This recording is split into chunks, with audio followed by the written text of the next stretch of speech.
Con permiso, en Infinita, para hablar de política con confianza y sin corbata, con Rodrigo Bravo. ¿Cómo están? Bienvenidos nuevamente a Con Permiso, este programa que busca conversar con esas figuras que nos van a acompañar en la vida política un buen rato en nuestras vidas. ¿Eh? Y hoy día estamos con una persona que colecciona todo lo que tenga que ver con la Armada. ¿O será un uniformado frustrado? Se lo vamos a preguntar. Le encanta ver farándula, yo no sabía eso, fíjate. Le da ataque usar zunga, me contaron. Pero mal. No, nunca he usado. Aclaremos el punto. Le encanta Batman. Hay una historia de amor detrás de eso que también se la vamos a preguntar. Le gusta la música, pero cuando escucha a Eros Ramazzotti se le paran los pelos. Le encanta el karaoke también. Adoptó 2 niños, una historia de vida bien interesante también. Y ahora es senador electo por la Araucanía. Rodolfo Carter, gracias por estar acá. Don Rodrigo, que esa introducción es bien impactante, en verdad. Estoy lleno de flancos. Buena de fuente. aristas. Buena fuente. De aristas. Sí. ¿De dónde sacaste toda esa información? No, por ahí, pues si uno sabe, hay que preguntarle. Hay gente cercana ahí que uno tiene para poder conversar. ¿Cuál es la mejor Batman? Yo creo que Christopher Nolan, definitivamente. ¿Sí? A mi juicio son las mejores. No me gustó cuando transitó esa cosa media anime que tuvo en algún minuto. Pero El Caballero de la Noche, claramente con Nolan ha alcanzado sus mejores niveles. Yeah. ¿Y de siempre? ¿Por qué te gusta Batman? No tengo idea, la verdad que me gustaba Superman, como todos los niños, el Hombre Araña, pero Mazinger Z. Pero ya, finalmente, Batman es un ser humano. Sí. Es un ser humano, no es una persona sobrenatural. Es un hombre muy atormentado, que pasa mucho tiempo solo. ¿Tiene mucha plata? Sí, ese es su superpoder, ¿o no? No, su superpoder de verdad es que persigue una misión que lo condena a no ser feliz. O sea, él tiene que exorcizar la muerte de sus padres a manos del crimen y liberar a la ciudad gótica del crimen, pero eso implica que su martirio es derrotar al crimen, pero vivir siempre solo. No quiero dar ninguna interpretación psicológica a eso. Yo sé por qué te gusta Batman, me contaron también. ¿Ah, sí? Porque había una niña que te va. gustaba, Basta. que una vez te gritó desde la reja, ¡Batman! Y Ya. se refería a ti. Ya no me quiero meter en Honduras ni en Nicaragua. Pasamos al siguiente tema. Hablemos de los inmigrantes. Sí, vamos a hablar también de eso, pero antes, ¿por qué te gusta tanto Ramazzotti? Yo creo que el italiano es el idioma del amor. Creo que Carlos V decía que Dios, él decía, le rezo a Dios en español, en castellano, hago el amor en francés y le ordeno a mi caballo en alemán. Creo que era Carlos V. Pero yo creo que el idioma del amor es el italiano. Un idioma tan sonoro, no sé nada de italiano, pero claramente las canciones de amor en italiano son superiores. Y Ramazzotti en eso es de los buenos. ¿Y cuando cantas karaoke, cantas Ramazzotti? Poco, porque el tono de Ramazzotti es muy complejo. Tiene esas cosas como lo que tenía Edith Piaf, que era una cosa media gangosa. Es muy difícil siquiera acercarse a los tonos que tiene él. Pero escucho de todo. Se escucha horrible, canto bien, pero se escucha horrible. Yo creo que me echan moneda y canto de todo, salvo reggaetón, que no lo entiendo.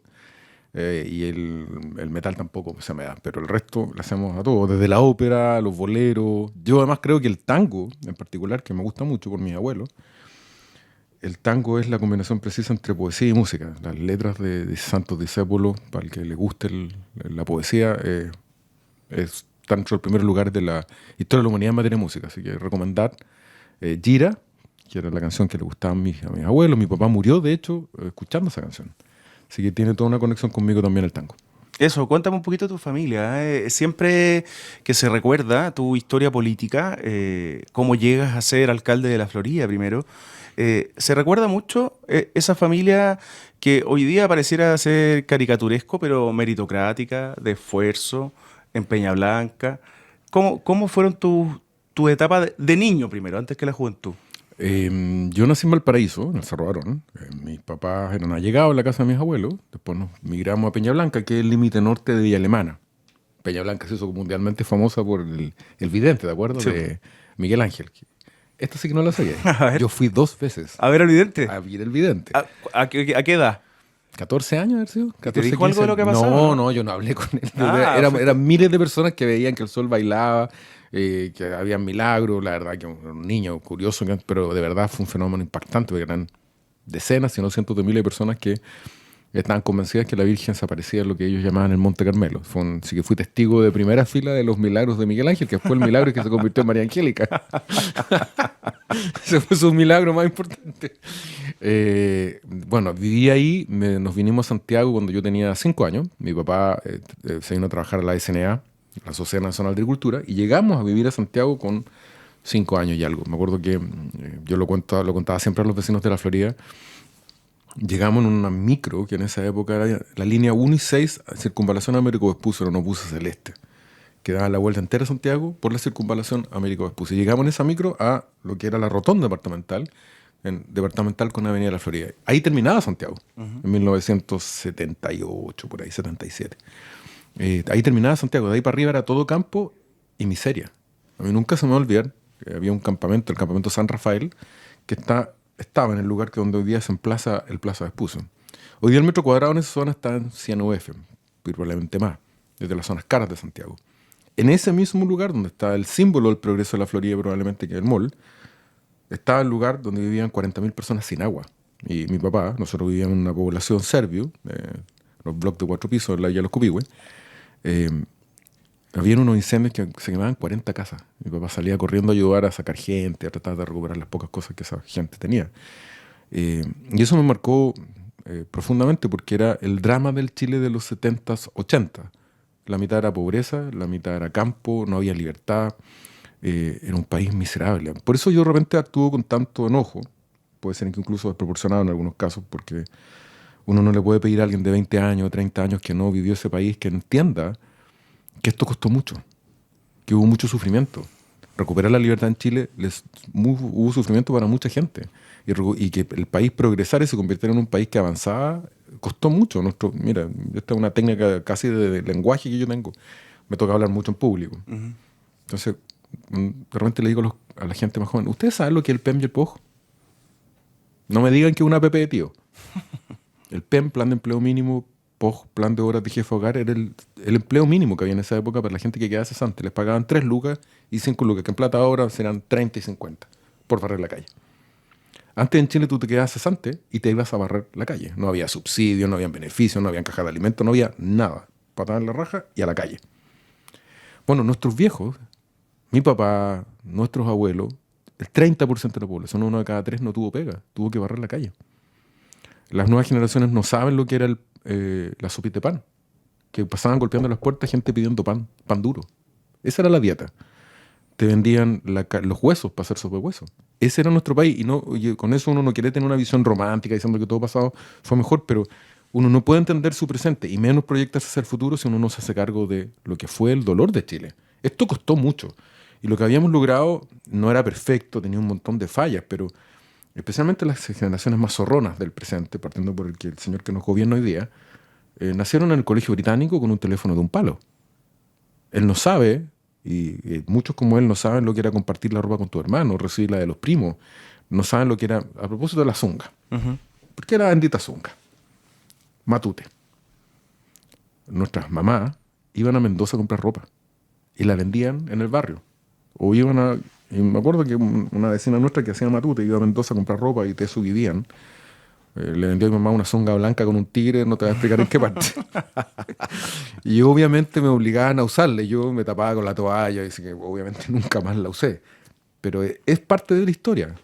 Esa historia de sufrimiento, de mucho dolor, de mucho sacrificio. De mamás que renunciaban a sus vidas, muchas veces matrimonios los cuales no eran felices. Hoy día las mujeres modernas, afortunadamente, si les toca un mal marido, le dan una PLR y pueden seguir adelante porque tienen profesión, pueden estudiar, tienen una sociedad que la respeta mucho más. Las mujeres de los 70 y 80 les tocaba un marido como las tristes, si es que había, y tenían que partir solas lavando ropa ajena. Yo tengo nombres que retumban en mi conciencia. Juan Jara, que era mi compañero de banco, no tenía zapato. Y me lo topé cuando asumí como alcalde. Me acuerdo haber llegado a una actividad en el auto fiscal, con todo el boato que tiene el cargo público. Y de repente me estaciona el auto un señor y me dice, Rodolfo, y era Juan, que se veía como 65, 70 años por la vida que había tenido. Juan se fue al colegio en sexto básico y terminó vendiendo áridos en el borde del San Juan de la Guada. La señora Juanita, que lavaba la ropa en el campamento al lado de nuestra casa, en unos fondos con una fogata. Ese era nuestro país. ¿Me van a decir que no era un mejor país el que habíamos logrado hasta el 2018? Por supuesto que sí, muchísimo mejor. Con inequidades, con abusos, con todos los problemas que cualquier país tiene. Pero haber echado todo abajo creyendo que había que volver a foja cero es un crimen. ¿Y a quién terminó golpeando? Finalmente a los más sencillos. Sí, al igual que la reforma de pensiones, que yo fui muy crítico con la derecha que negoció esa reforma de pensiones. Negociaron una reforma de pensiones de la cual ellos no van a vivir. Todos los que negociaron la derecha son personas de altos ingresos que no van a vivir sus pensiones. Bueno, del mismo modo, Boric y su pandilla querían refundar un capitalismo que a ellos les dio los mejores colegios, los mejores barrios, los buenos teléfonos, la buena ropa, una vida relajada que les permitía incluso como el presidente no terminar de estudiar. En mi generación era impensable no terminar la universidad. Si el privilegio de ir a la universidad era una cuestión de otro planeta. En cambio, los pasteles que nos gobiernan hoy día paseaban por carreras, dejaban a media una, se enamoraban, se deprimían, pasaban a otra, cero responsabilidad. Entonces, esta visión del pasado, que no es una visión romántica, porque habían problemas graves, de partida era un país que no tenía libertad, gravísimo, pero un país que con mucho esfuerzo, con mucho sacrificio, especialmente de nuestros padres y abuelos, los que hoy día están haciendo fila en los hospitales y que se mueren porque no hay horas médicas.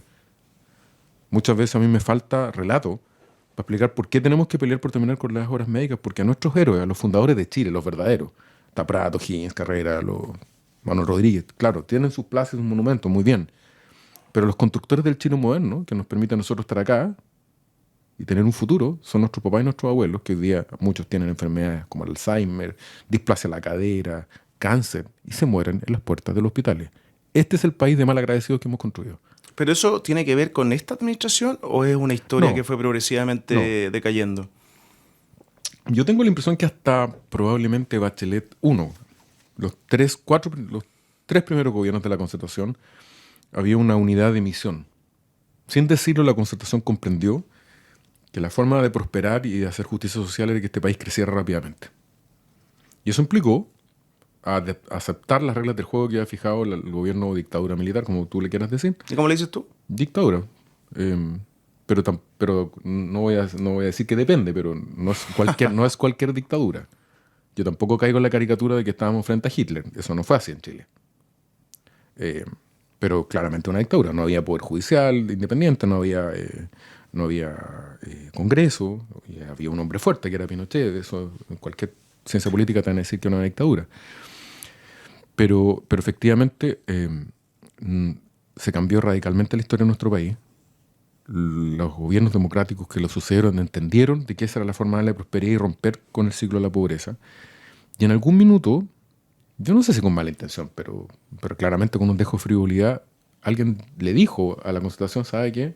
Ustedes son unos traidores, hay que empezar a repartir. Y empezó la fiesta del reparto. En algunos casos muy justificado, como uno no va a decir que había que ampliar redes de protección en salud, que había que mejorar en educación, sin duda. Pero se olvidó que para poder repartir tienes que seguir creciendo. Alguien le dijo, o la señora Bachelet creyó en su minuto, que nosotros ya éramos Noruega. Y ella no entendió, parece, que estábamos más cerca de Perú que de Noruega. Nosotros estábamos en el camino entre Perú, y quizás ni siquiera entre Perú, entre Nicaragua y Noruega.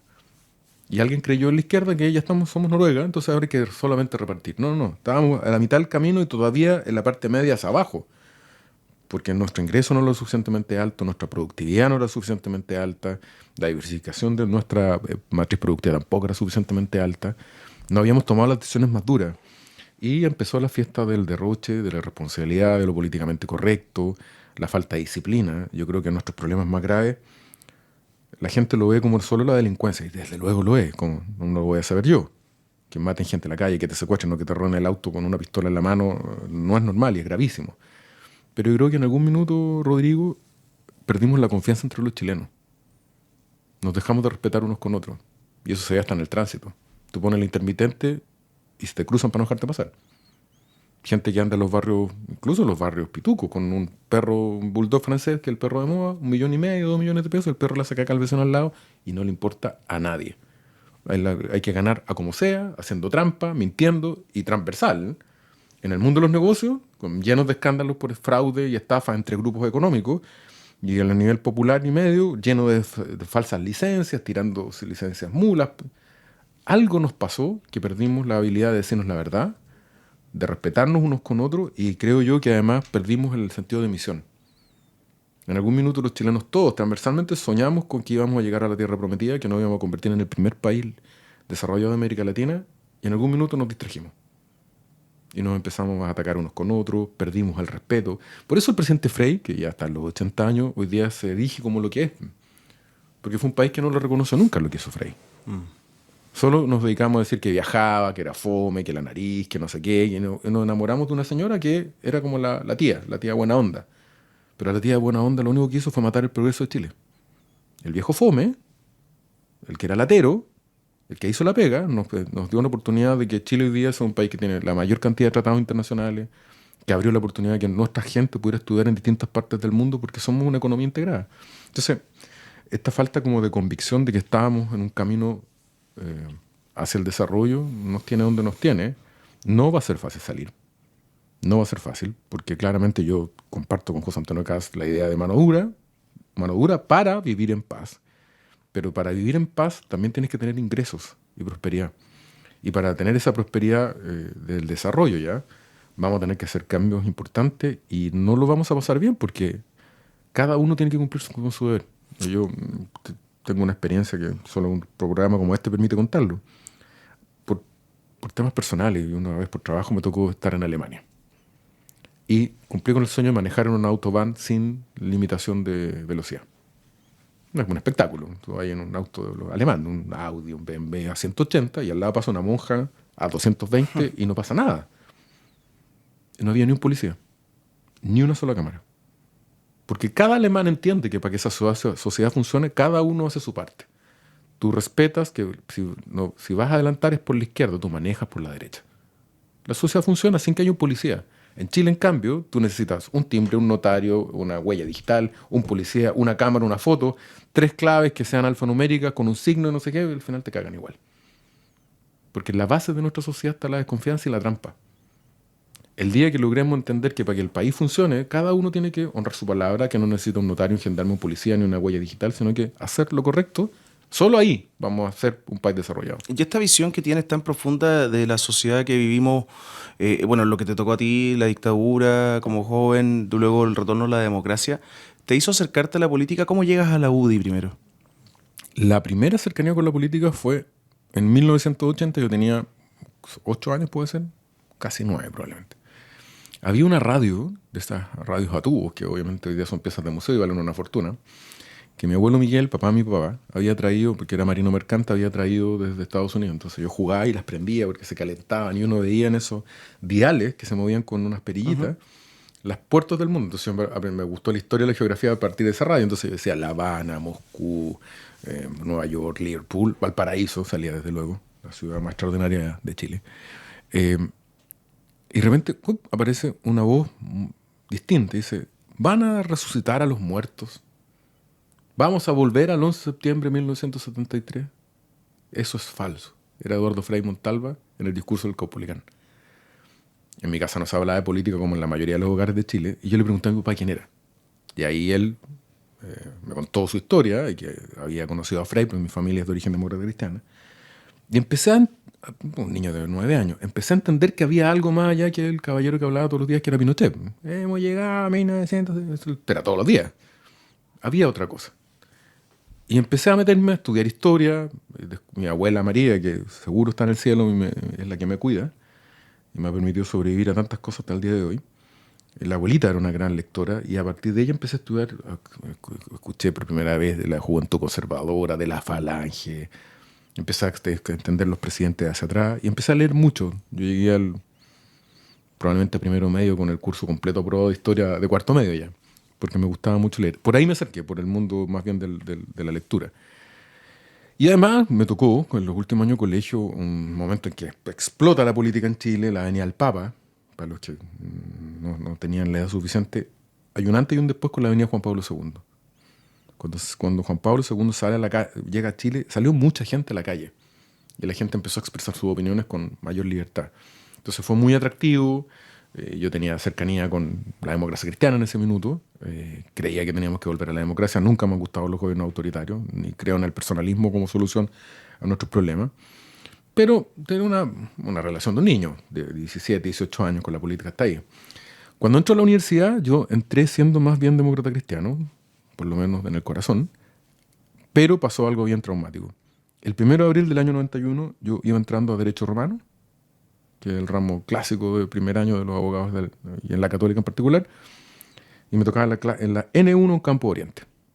Yo estaba esperando junto a otros compañeros de curso y veo salir a Jaime Guzmán de la misma sala porque él estaba terminando constitucional. Y lo veo pasar a la distancia que estamos tú y yo. Para mí Jaime Guzmán era el ideólogo de la dictadura, era un señor poderoso, me lo imaginaba un tipo impactante. Y un señor muy frágil, hasta mal vestido.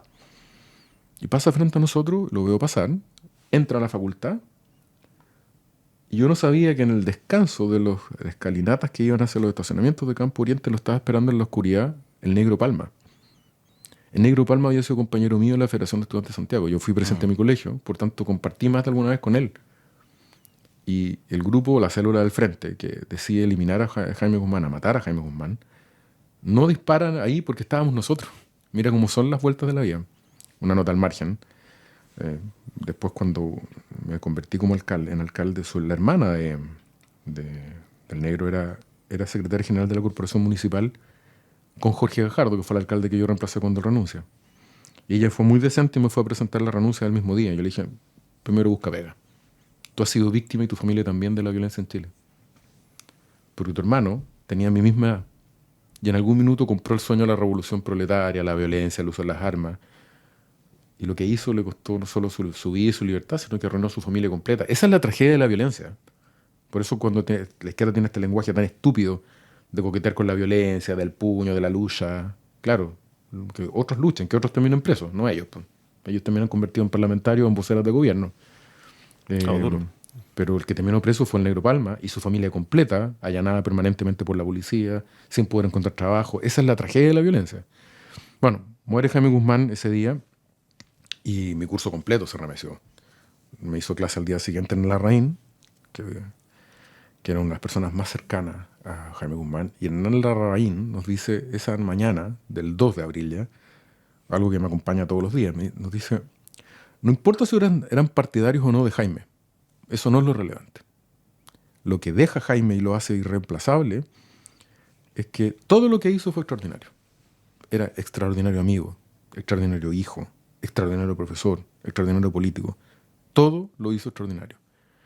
No se conformen con la grata medianía, hagan de su vida algo extraordinario. Para mí eso fue una cachetada. Así como, bueno, ¿qué es esto? Yo estuve varios días bien noqueado por esa frase. Y ahí empecé a tener un viraje, no hacia la derecha, pero sí a ver, el sentido de la existencia. ¿Para qué? ¿Por qué estoy acá? ¿Por qué llegué a ser abogado o voy a ser abogado? ¿A qué le quiero destinar mi vida? Y durante 2 o 3 años me ofrecieron en algún momento en el movimiento gremial ser consejero superior, no quise aceptar. Y me pilló al final, al 4.º año, la enfermedad de mi papá se enfermó de leucemia. Rodrigo Álvarez, que era mi profesor de Derecho Comercial, que fue como un hermano mayor, se preocupó que yo terminara todos los ramos, porque tenía que trabajar muy pronto para mantener a mi familia, porque papá iba a morir. Y curiosamente, el día que él muere, el 1 de abril del año 96, yo me acuerdo que yo tuve la suerte de estar con él al lado a las 6 de la mañana en la clínica. Y cuando sus manitos estaban frías, y yo tenía mucha pena, yo era muy cercano al papá, yo le dije: papá, yo te juro que voy a hacer de mi vida algo extraordinario. Yo no tenía nada más pájara idea que dedicarme a la política, pero se lo prometí a mi papá y me acompaña siempre. Entonces muchas veces cuando me dicen: oiga, ¿por qué usted iba adelante en las casas narcos? ¿Y por qué de repente hace estas cosas? Tal vez es porque estoy persiguiendo esa promesa. O sea, sé que, y no sé cuándo me voy a morir, puede que me muera aquí saliendo del estudio, o tal vez me muera, ojalá, eso espero, cuando esté muy viejito. Pero cuando me pille la muerte, como lo pilló mi papá, yo quiero encontrarme con él y decir: papá, traté de hacer de mi vida algo extraordinario. ¿Y lo has hecho? Eso lo tiene que jugar otro, y probablemente se va a jugar cuando yo no esté. Leí la otra vez una gran biografía de Churchill, la que escribió Boris Johnson, que no sé si tú la has podido leer, pero yo creo que es la mejor biografía que se ha escrito de Churchill. Porque lo retrata no desde el heroísmo de la Segunda Guerra Mundial, sino más bien de un niño no querido. El padre de Churchill era un aristócrata muy cuestionado, muy lejano a él, nunca le dio cariño. Y su madre, una millonaria americana, muy buena para el carrete, muy buena para la farra, que tampoco se preocupó de él. Churchill fue educado por las nanas, las nanis. Y muchos hoy día sostienen que finalmente esos arranques de heroísmo de Churchill tenían que ver con demostrarle al padre ausente que él era un héroe, que él estaba a la altura de los grandes Churchill, héroes de la historia británica. Mi papá, desde luego, no era el señor Churchill, pero probablemente, ahora que me lo preguntas, estoy haciendo un viaje psicoanalítico for free, digamos, tal vez muchas de mis actuaciones, incluso mi personalidad, tienen que ver con eso. De echarlo mucho de menos, de sentir que hoy día yo tengo 2 años más que él cuando murió. Y miro para atrás y digo, mi viejo va a ser siempre más joven que yo. Ahora lo juzgo menos, lo trato de entender, cometo mis propios errores que yo tan duro fui con él. Y cada cosa que hago al final me dice, ¿sabes qué? Entre asegurarte y tomar la posición más cómoda, haz lo heroico. Eso tiene costo y a veces se lo endoso a gente que está hoy día conmigo, mis niños, por ejemplo, mi familia, mis amigos. Pero tal vez, ahora que tú me lo preguntas, esa promesa es, no digo que una maldición como la del Caballero de la Noche, no tengo ningún interés de ser Batman, pero sí que una misión que uno se impuso, hacer de la vida algo extraordinario y prometerlo frente al papá en una circunstancia tan límite como su propia muerte, me acompaña en el viaje todos los días. Tremenda historia de formación y de cercanía también al gremialismo, lo que nos contaba. ¿Dejas la UDI? ¿Te sentiste discriminado en la UDI? No, o sea, yo creo que las razones son evidentes, yo creo que hay una crítica muy fuerte a lo que se terminó convirtiendo la UDI. La UDI no tiene nada que ver lo que es hoy con lo que fue hace 20 o 30 años. Yo entré en una UDI que era facha. Me acuerdo cuando Pablo Longueira me pasa la ficha de militancia y yo lo primero que le digo, oye, yo no soy pinochetista, no, te estás equivocando de persona. Pero había una comunidad de visión, la triple identidad de la UDI, de vocación por los más humildes, la mirada cristiana de la sociedad, una transformación fundada en la libertad, para mí sigue siendo una receta imbatible. Pero migró hacia otra cosa.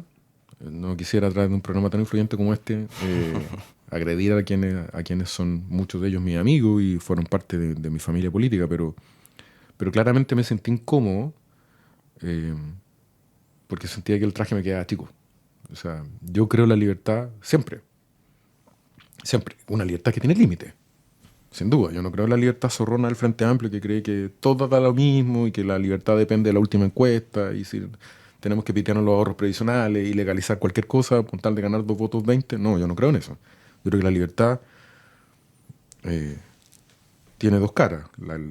Hay un psiquiatra judío que tiene un libro, La búsqueda del hombre, en la búsqueda del sentido. Y dice que si bien está la Estatua de la Libertad en Nueva York, debería haber una estatua de la responsabilidad en San Francisco, al otro lado. Porque en la libertad sin responsabilidad no se entiende. Si tú, para tener libertades también tienes que tener obligaciones. Y eso yo lo creo firmemente. O sea, creo en la libertad de las personas. Creo que el motor de la búsqueda de la felicidad del proyecto personal. Y en algún minuto ese sueño dejó de hacerme sentido en la UDI. Y la verdad que cuando me fui, mejoré mucho mis relaciones. Al igual cuando uno se va a la casa y vuelve los fines de semana, es mucho mejor la relación con tu familia que cuando vas solamente el domingo. Los echáis de menos más, no peleáis.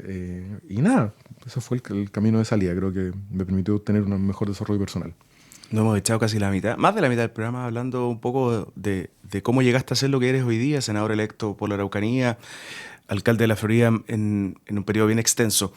Pero vamos un poquito a lo que ha pasado en las últimas horas, en la contingencia. Venimos saliendo de un debate de Archie, y tú lo mencionaste ahí con algo de humor, que no me ibas a decir depende. ¿Fue un error de Kast haber dicho depende en tantos momentos? No. ¿No es que la gente sienta que no hay definiciones claras hoy día? No, se las tiene. Sí, todo el mundo sabe que José Antonio Kast es un tipo de convicciones. Todo el mundo lo sabe. Puede que no sea el mejor polemista. Probablemente yo no sé si toca la guitarra. Me imagino que no. Tal vez no baila apretado. Pero un tipo de convicciones, un tipo de derecho. Y efectivamente, las veces que dijo depende, que fue un poco la caricaturización, era un depende súper razonable. O sea, muchas de las preguntas de los periodistas, y ahora te respondo a ti, como profesional de la prensa, de repente les falta profundidad a la pregunta, entender de que, o sea, ¿de verdad usted cree que puede ser un sí o un no? Esto no es un concurso de belleza, no es paz mundial, no es como las preguntas de mi simpatía. O sea, paz mundial. No puedes responder con una pregunta tan profunda con un sí o un no. Lo que no significa que no tengas definiciones. O sea, objetivamente hay temas en inmigración, en eutanasia, mira, en eutanasia. El alemán fue mucho más valiente de lo que yo creía al responderlo. Porque hay un sector de derecha más conservadora que dicen, por ningún motivo, por una mirada más bien religiosa. Pero los que hemos vivido el cáncer de cerca y ver cómo se extingue a alguien querido en medio del dolor, tú te lo cuestionas. Es un problema profundamente humano. Ahora, ¿por qué depende? Porque así como yo vi morir a mi papá y en algún minuto me dijeron, oiga, usted va a tener que decidir si el ventilador mecánico lo dejamos a este ritmo o a este ritmo. ¿Qué significaba eso? Que si tú le bajabas la intensidad al ventilador mecánico, dejaba de respirar. No es una eutanasia activa, no es que le hayan inyectado algo, pero tú estás dejando de hacer cosas para que la persona muera.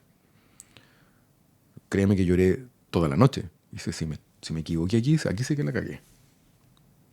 Entonces, desde el punto de vista farandulero, por así decirlo, de la política es ¿sí o no? No es sí o no. Tomar la decisión es tremenda, es súper difícil. También me costó un montón. Y eso que no era eutanasia, pero era una acción. No era una acción, era algo pasivo de dejar de hacer para que el papá partiera y dejarlo morir, para que no nos encarnizáramos con él. Imagínate lo que es ponerle una inyección a una persona. ¿En qué momento? Cuando le diagnostican la enfermedad, cuando ya está con dolor, cuando no hay vuelta. ¿Estamos seguros de que, por ejemplo, el día de mañana no podríamos decir, oiga, ¿sabe qué? Nos falta una cama de urgencia? Y una persona de 85 años que ya está meses peleando con una enfermedad, ¿no mejor dormirlo? Son las preguntas de la bioética que no son de sí o no. Son de verdad depende. Por eso creo que, lejos de lo que se caricaturiza, José Antonio fue profundamente humano y muy valiente, porque lo más cómodo va él, en la caricatura del facho católico, es decir, no, por ningún motivo. No. Y tiene otro elemento que yo reivindico en José Antonio. Yo creo en la pena de muerte en algunos casos. José Antonio no. ¿Eso es facho? ¿Es ultraconservador? Eso es más valiente que la cresta, porque hoy día todo el mundo quiere pena de muerte. Nos hemos acostumbrado a caricaturizar a las personas y a no darnos cuenta que en el fondo, más allá que bailen apretado o no, que toquen la guitarra o no, que sean buenos para la talla, hoy día necesitamos más un Eduardo Frei que un Gabriel Boric, sin duda. Eso es seguramente lo que te llevó a participar del Partido Republicano, siendo independiente todavía, a ser candidato por ellos. Hay una cercanía ahí más bien de lo que quiere el país hoy día, así lo entiendo, lo hemos conversado en otros momentos. Pero no puedo dejar de preguntarte, tú estuviste en la frontera hace un par de días, fue criticado el por qué estabas allá, tuviste una discusión con una periodista. Pero más allá de eso, ayer José Antonio Kast, cuando se le pregunta por las expulsiones, él dice que los van a invitar a irse. Y de alguna manera pareciera ser que no va a cumplir con esta promesa, con esta cuenta regresiva que él tiene hace varios días de expulsar migrantes, porque no están las condiciones de traslados, no hay acuerdo con distintos países, no está la situación económica. ¿Qué significa invitarlos a irse? Mira, lo que pasó en el norte conmigo demuestra cómo hay cierta prensa. Y en el caso en particular de ese incidente muy, muy penoso, porque la periodista que me interpeló, yo creo que es una gran profesional, muy talentosa. Lamentablemente se le sale la camiseta y pierden la objetividad, porque ella salió mucho más trasquilada que yo. De hecho, ha sido viral la entrevista, porque yo estaba al otro lado con el sonoprompter. Yo no veía imágenes. Yo no había empezado a hablar cuando Julio César Rodríguez y la periodista se burlaban de qué estaba haciendo yo ahí. ¿Eso es ético en un periodista? Cuando ellos piden la entrevista, ¿está a la altura de un periodista de actualidad o de política o un periodista de buena fe? ¿No será mejor preguntar y no ridiculizarlo antes que tu entrevistado, al que tú lo invitaste a venir al programa? Ese día se peleaban los matinales porque yo diera el punto y cumplí con ese canal porque fue el primero que lo hizo, sabiendo que es el matinal del estallido, además, sabiendo que estaba ahí donde las papas queman. Ahora, libertad de prensa, eso. Por supuesto. Pero es que ahí no, hablemos de la libertad. Tú puedes preguntar lo que quieras, pero tienes que estar dispuesto a que te respondan lo que el entrevistado quiera. Y si tú juegas de mala fe, ese entrevistado, porque si tú me invitas, porque encuentras que estoy equivocado, tú me presentas y me preguntas. Pero no me presentas, no me dejas hablar mientras yo me estoy poniendo un sonoprote y te empiezas a burlar. Eso no es leal con ni con el adversario ni con el entrevistado. Y bueno, el resultado está bien a la vista. Creo que hubo una crítica muy profunda porque se demostró claramente que no había interés en hablar conmigo. Lo importante era ridiculizar lo que yo estaba haciendo. Y ese ánimo de ridiculizar yo no lo veo cuando alguien lo hace a la izquierda. Cuando la presidenta Bachelet tiene un gesto humano, es humana. Cuando alguien de derecha lo tiene, es chabacano y farandulero. Hay una amplia, y en esto no me quiero poner trampista. Yo no creo que todo sea fake news y que todos los periodistas sean de izquierda, no creo eso. Pero es evidente, público notorio, que hay una corriente dentro del periodismo que es muy militante. A mí no me parece mal que un periodista tenga una opinión como Matamala. Yo disfruto leyendo a Matamala. Está equivocado en casi todo lo que él dice. Pero leo porque escribe muy bien y hay cosas que le pega le pega el palo al gato. Pero valoro en él que es directo, dice las cosas, él tiene una posición, no, nadie se va a sorprender. Y eso es súper legítimo. Un periodista tiene derecho a tener una posición. Lo que no puede hacer es posar de objetivo, de invitarte a un programa y decir, nosotros vamos a entrevistar, queremos saber, y mientras que el señor empieza a hablar, yo lo empiezo a ridiculizar en la cámara. Eso no es leal. Pero respecto de la pregunta en particular, lo de José Antonio, no es que haya cambiado de opinión, está diciendo algo que es evidente. Hasta el 11 de marzo, estamos a 100 días, no va a ser el presidente de la República. Yo tampoco todavía soy senador. Yo soy un ciudadano común y corriente y José Antonio también. Mientras eso ocurre, lo que le estamos diciendo a los migrantes, váyanse antes que lleguemos. Por ustedes y por nosotros. Es más fácil. Para ustedes, poder comprar un pasaje de avión, buscar la forma de salir, tomar sus cosas, porque cuando nosotros asumamos el gobierno, lo primero que vamos a presentar va a ser un proyecto de ley que va a declarar ilegal el ingreso a Chile de forma irregular. Y se va a convertir en un delito. En la medida que parten las deportaciones por ese camino, la deportación implica salir sin nada y además con el impedimento para siempre de volver al país. Pero además hay un segundo elemento que realmente se ignora. Es altamente probable que en marzo la situación en Venezuela haya cambiado radicalmente.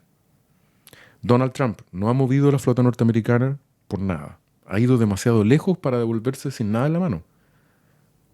El gobierno de Venezuela va a tener cambios. Yo no sé exactamente cuáles, pero todo indica que los días de Maduro están contados. En una vez le ofrecen asilo en Rusia, o en otro momento capaz que se vaya a Estados Unidos. Anda a saber tú, o hay una revuelta dentro de las Fuerzas Armadas bolivarianas, pero esto va a cambiar. Entonces, hoy día la gran discusión es, ¿y generó esta migración o no? ¿Va a cumplir o no? Yo lo que invitaría es, preparémonos para dos escenarios. Uno, ¿qué pasa si Maduro sigue en el gobierno? Como hoy.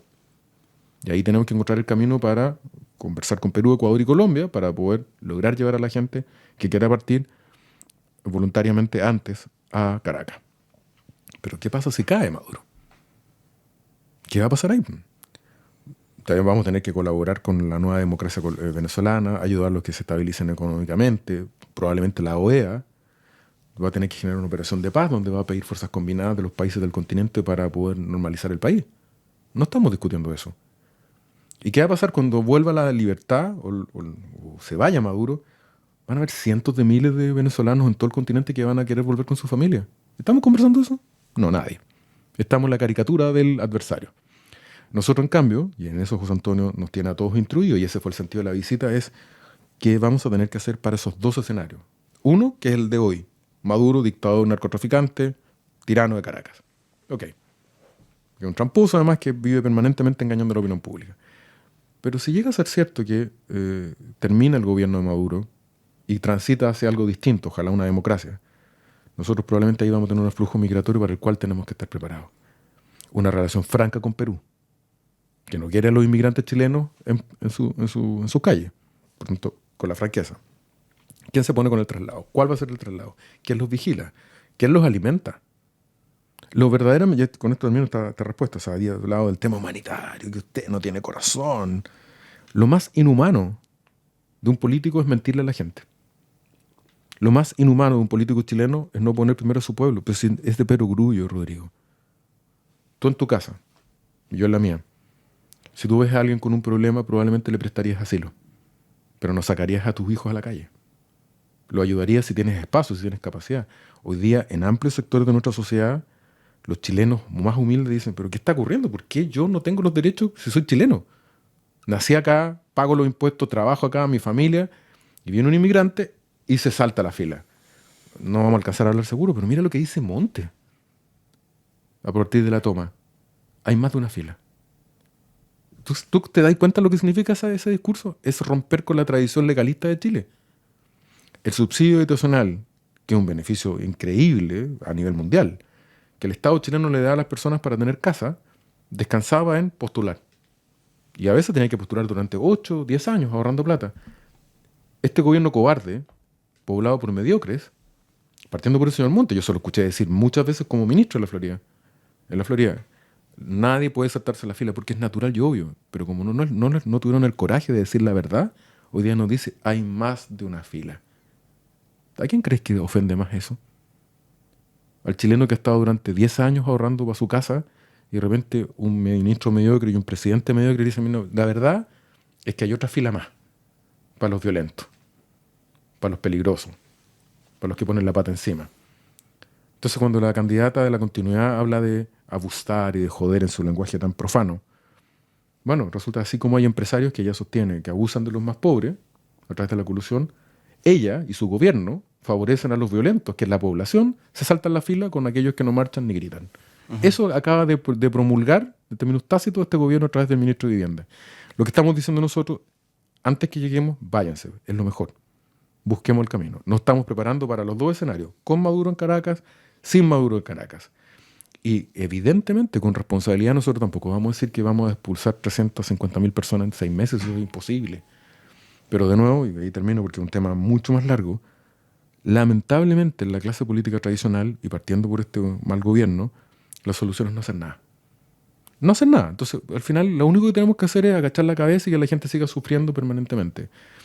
Y lo terrible es que si no se hace nada, ojo, se va a incubar en la sociedad chilena, y probablemente el 20% de Franco París algo de eso es, una sensación de hastío con lo normal, con la democracia chilena, es decir, ¿sabe qué? Métanse por buena parte sus votos, sus elecciones, sus candidatos. Nosotros necesitamos un hombre fuerte que patee la mesa y eche todos estos inmigrantes para afuera sin respeto a los derechos humanos y la legalidad.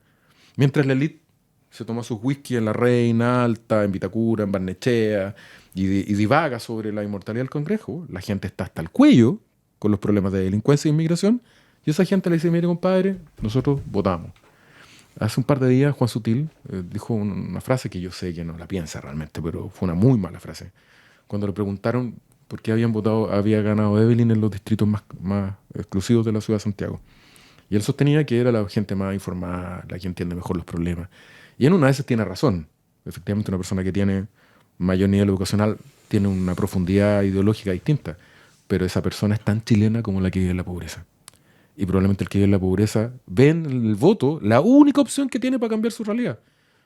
Porque el señor del barrio alto que es progre y que vota por un candidato zorrón, se puede dar el gusto, si al final con la plata vaya a poder vivir en cualquier parte del mundo.